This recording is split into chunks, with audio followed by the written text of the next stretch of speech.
Annual function तो ये अपने प्रिंसिपल साहब नियाल जी के मैं बुला रहा हूँ, अपने सांगाराम जी को बुला रहा हूँ, सांगाराम जी बुला रहा हूँ। तो सर हमने बिल्कुल तारीख फिक्स की और जहांगीर साहब को बुला रहा हूँ और मतलब इन्होंने आपसे पधारने से पहले बहुत जिक्र हुआ हमारा ये 10 दिन यहाँ पे, तो आपको सुनने के लिए और आपका यहाँ पधारना हुआ, इसीलिए सर हमने इस फंक्शन का भी आइकॉन आपको बनाया और हमने महत्वपूर्ण मतलब आपका ये इस प्रोग्राम में आना बहुत ही इस दनाऊ के ग्रामवासियों का, आपके विद्यार्थियों का और स्कूल के प्रशासन के लिए बहुत गर्व की बात है कि ये मतलब ये शख्सियत कौन है। आप डीजीपी जो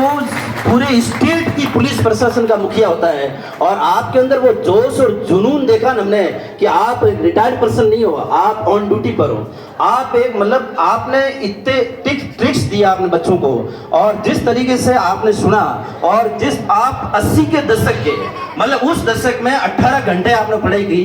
उस दशक में जिस दशक के अंदर आईएएस और आईपीएस और आरटीएस की बहुत बड़ी मतलब हस्तियां हुआ करती थी समाज के अंदर, उस 80 के दशक में भी कंपटीशन का इतना दौर नहीं था, फिर भी आपने मतलब 18 घंटे पढ़ेगी। तो आज इस कंपटीशन के दौर के अंदर तो आपको 18 क्या 24 घंटे पढ़ोगे तो भी कम पड़ेगा, फिर भी आपने वो ट्रिक बताया कि 10 घंटे के अंदर भी आपने लक्ष्य को हासिल कर सकते हो। तो सर आपका इस समाज में और इस देश को आप जैसे विभूति की, आप जैसे शख्सियत की हमें बहुत आवश्यकता है। आपसे आप एक तजुर्बे की, आप एक अनुभवों की खान है और हमें बहुत खुशी हुई और हमारा भाग्य है कि आप हमारे बीच में पधारे और आपने अपना अमूल्य समय दिया और हम आशाएं करते हैं, अपेक्षाएं करते हैं, उम्मीद करते हैं कि आप समाज और देश के लिए इस तरीके से ही काम करें और आपका जो ख्वाब है उसको भी हम पूरा करने के लिए यहाँ बैठे हुए तमाम ग्रामीण जन दुआ कर से भगवान से परमपिता परमेश्वर से कि आप उस मंजिल तक पहुंचो और समाज और देश के लिए यूं ही आप एक आइकॉन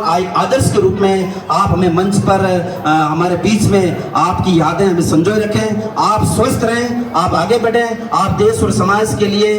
यूं ही अपना आदर्श स्थापित करते रहें। इन्हीं आशा उम्मीदों के साथ मैं भगवान से पुनः आपके स्वस्थ रहने की और आपके जो ख्वाब है उनको पूरा होने की मैं दुआ करता हूँ। जय हिंद।